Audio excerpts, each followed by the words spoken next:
Lloyd and Corryn Rayney's children, Caitlin and Sarah, were 13 and 10 at the time of Corryn's murder. They are now both living overseas. They are going into the legal profession.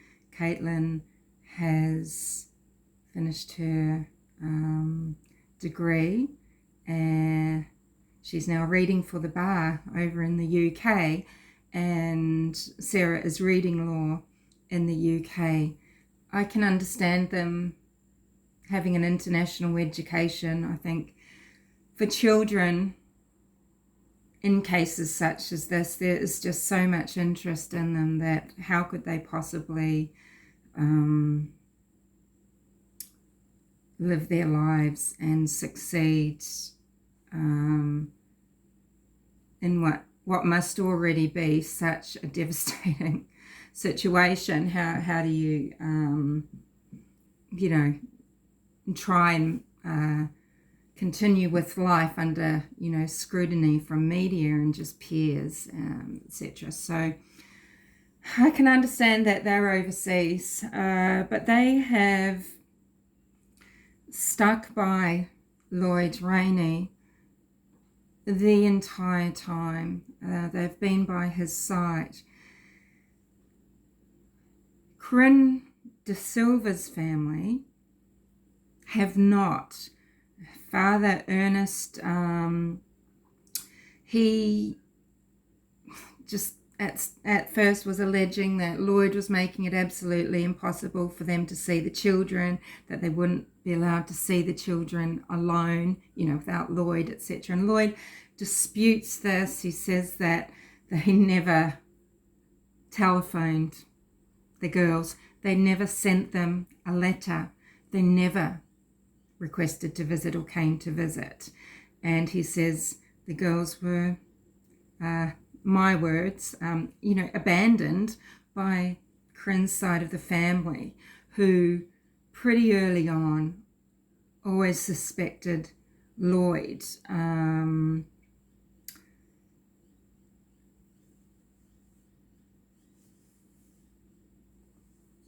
Because Corryn had long accused Lloyd of having affairs, would have talked to her sister Sharon about this, because it seems that they did share things, and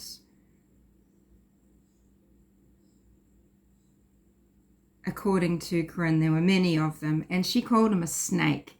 She thought of him as a snake and just an absolutely vile person. Clearly, the biggest difference is Corryn was found. Corryn was found, so people know that Corryn was murdered, even if to this day mode of death isn't sure, but it was clearly something brutal, head wounds, perhaps strangulation, and she was just disposed of in a grave in Kings Park, and in fact without the perpetrator probably panicking and driving the car over the bollard. To this day, Corryn Rayney could very well be laying undiscovered and alone in Kings Park. So she was able to be recovered. She was able to have her funeral. She was able to be placed somewhere by her family. They know where she is. So it must be quite a different pain. If I think about it, if a member of my family was just simply missing, I could not bear it. And what would that pain be like in comparison to the knowledge of them being murdered? I'm not sure, but that lack of closure and everything, it just must be dreadful. And I think everybody has to be mindful that both sides of Suzanne's family, her side by marriage, her daughters, particularly Mallory and Macy, and her family of origin, the Mormons, and all her friends and people who knew her throughout her life, they're all suffering the same thing, not knowing where Suzanne is, what her fate was, where is she. So that's a big difference, but a similarity, sorry, and I will look at notes because there's a few things I just don't want to forget.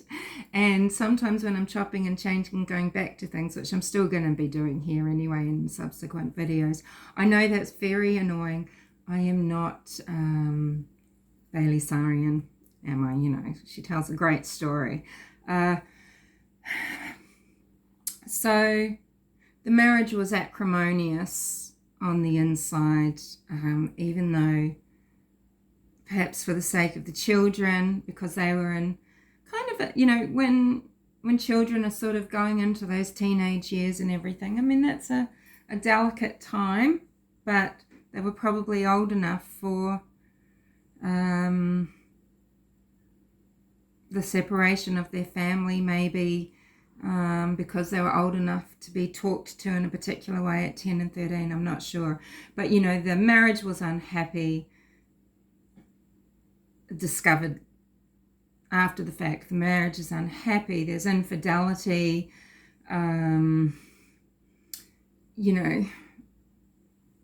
total estrangement, really. It was a marriage on paper.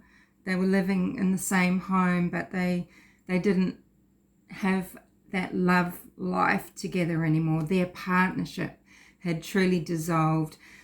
Corryn was trying to relieve her stress and just find her happiness through her boot scoot dancing. It's kind of like line dancing, I guess.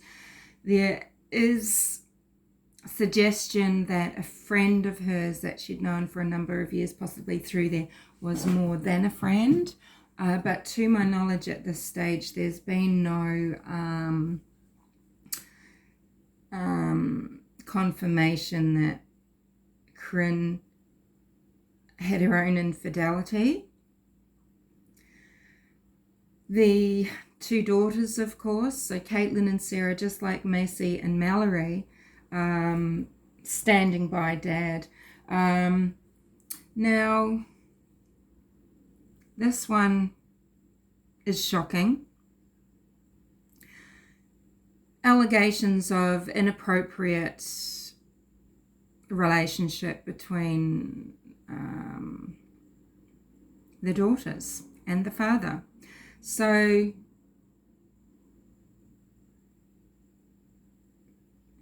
Corryn was alleging to her sister, I think it was, that, or to a colleague, that Lloyd would sleep in the daughters' beds.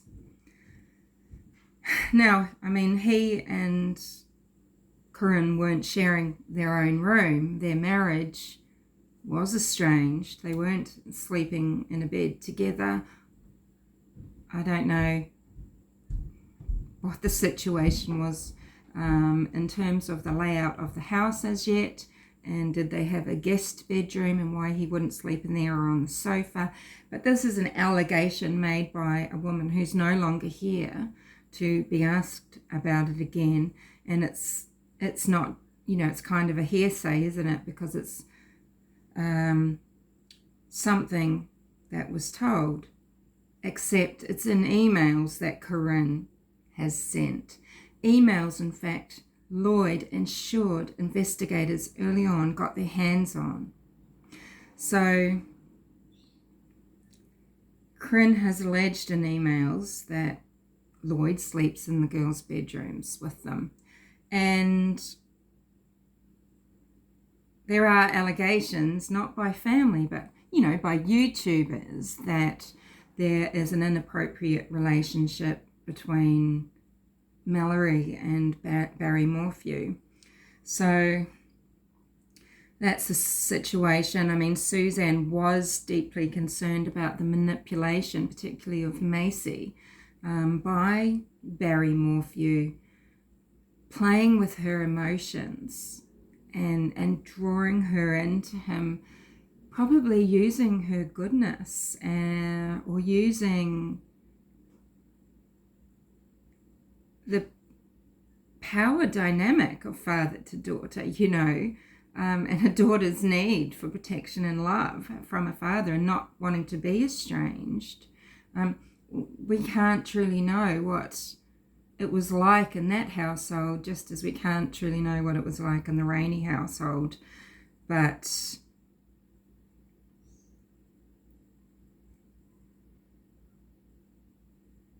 these interpersonal relationships, they're so complex, and it's easy to make assumptions.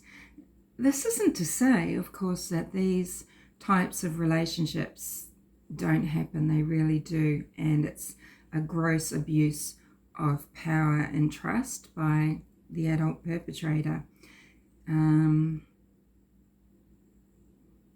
I'll just leave it there. Lloyd Rayney, I mean, he asserts, and we'll go through a letter that he wrote to the Western Australia newspaper in 2015. I'll go through that for you later. But he asserts that Corryn was actually very difficult at home. She was very strong. She was a much more dominant person, he says, than he was in the household, and he says he was always walking on eggshells. Now, whether or not, the thing is, it's this loop, isn't it? You don't know which comes first, because, if he's gambling, he's spending time away from the family, if he's having affairs, someone is going to be extra demanding of how he's contributing to the family at other times, perhaps, and still trying to ensure that he's not forgetting responsibilities, perhaps, who knows, right? But we'll go through that a little later. So I guess a similarity is affairs and accusations of affairs, but the person having them, Suzanne, was seeing Jeff LeBlanc for a couple of years, and Lloyd did have at least one confirmed affair for a number of years. The other difference with regards to the daughters, though, is that they were home at the time that Corryn was abducted and murdered. And for part of that evening, Lloyd definitely was home. He was home with his daughter Sarah, definitely at 7:30. She went to bed at 9:30, and Lloyd was seen again at the home at between 10:30 and 10:45. That 15 minutes could be very important, but it might not be. We'll talk about that later. So Claire O'Brien, a friend and colleague, Lloyd told her his marriage was in tatters, and he was concerned about allegations that he slept with his daughter in his daughter's beds, etc. At night. Lloyd said Corryn emailed this to him and to someone else, and Lloyd told Claire that he hated Corryn. So the marriage dissolution wasn't a complete shock to some insiders, as I guess Suzanne's shouldn't have been. So the same, of course, is that right at the time of disappearance, there's talk of divorce, and there's surveillance of a spouse by the other. So there's those financial concerns, and there's that distrust. Difference being Lloyd bugged Corryn, we know that Suzanne asked her friend for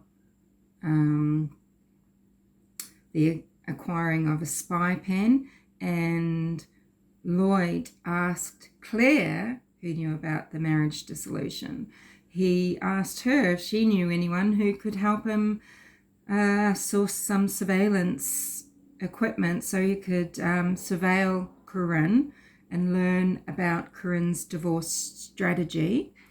And as I mentioned before, he did this when she had subpoenaed, she wanted to subpoena his financial records. So, similarity, of course, is that Corryn's family are siding against Lloyd, and Suzanne Morphew's family, the Mormon family, have sided against Barry. I mentioned that Lloyd got bail when he was, as he probably should have been. It was just for, Lloyd got bail granted to him just as Barry Morphew did. The case is large and complex, and he needs to work with his lawyers, and Lloyd's daughters need him because they were 10 and 13. They're very young. So he was granted bail. But, it should be noted his disreputable conduct with regards to gambling, with regards to bugging Corryn, with regards to having affairs. It doesn't mean he's capable of murder. It's possible that someone in that position would go forth and commit murder. And I guess you could say that because of his position and who he has defended and what his roles have been throughout his legal profession career, he would know a lot about performing the act of murder.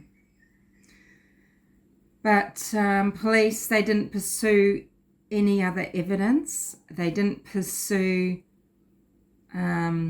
evidence that was found, and they also didn't pursue that they ignored some evidence, okay, and we might go through that later as well. Lloyd's defense accused Corryn's family of bias, right, and feeding the gossip and feeding the media. So they would really talk it up against Lloyd, therefore the situation was going to be untenable if you thought about trying to put a jury together. It's interesting that,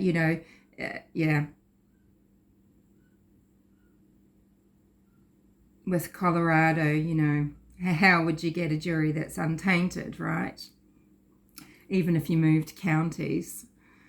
So what happened was the trial was a judge only with an out-of-state judge. I think he came from New South Wales.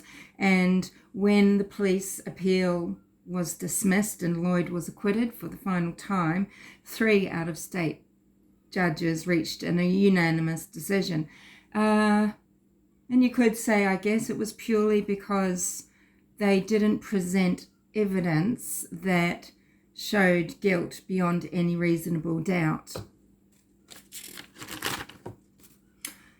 So the cases are beset with the same improbabilities and uncertainties. Circumstantial evidence raises strong suspicion, but this doesn't prove guilt, and suspicion falls short beyond reasonable doubt. This is what John Agese, the QC, stated. He's the judge that presided over the case, and he said,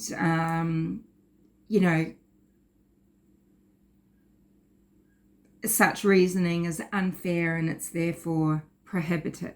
So he's looking at the case wholly from what was presented. Sure, you might have this circumstantial evidence, but there was nothing tying Lloyd beyond reasonable doubt to Corryn's abduction and murder.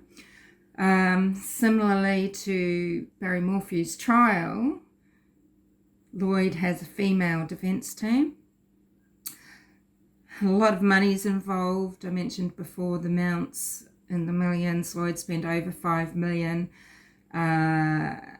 Police spent over $20 million. They poured so many resources into the hunting of Lloyd, and not really in the pursuit of what might possibly have brought an actual perpetrator into a court where they might have been found guilty beyond reasonable doubt and put away in jail for the crime.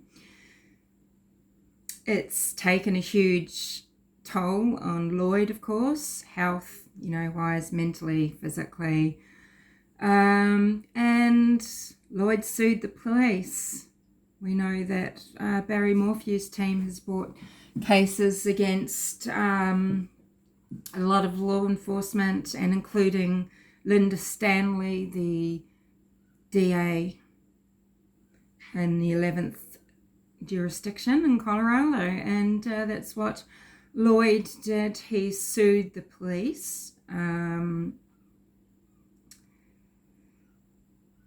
He eventually won a case. It didn't recoup anything for him, really, I guess, in terms of beginning to pay for what he lost in earnings in life. He's lived in fear from the media, from the public, from the police. He has feared for the lives of his daughters, and, he's just begged for their protection. I guess the differences between Lloyd and Barry are very obvious if you think about it in just basic physical terms. Lloyd's, is 174 centimeters high, so I don't know what that is, 5'7", 5'6", something like that. So he's not a tall man, and he weighed 67 kilos at the time of Corryn's disappearance. Corryn was tall.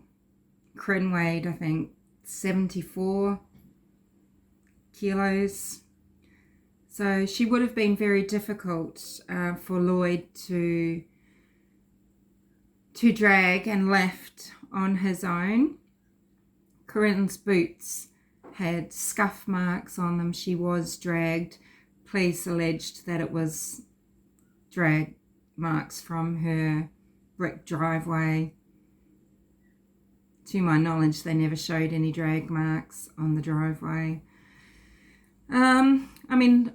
Barry Morphew is more known as a hustler.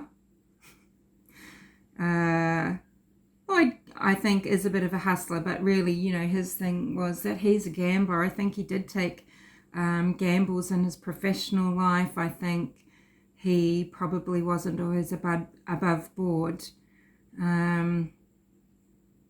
But, different physicality and just a different type of, I think,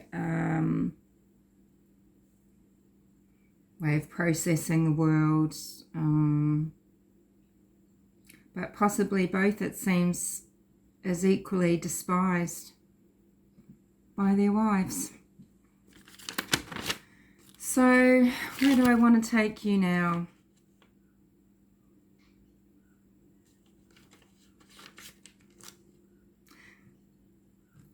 When I come back, we'll talk about Lloyd's letter.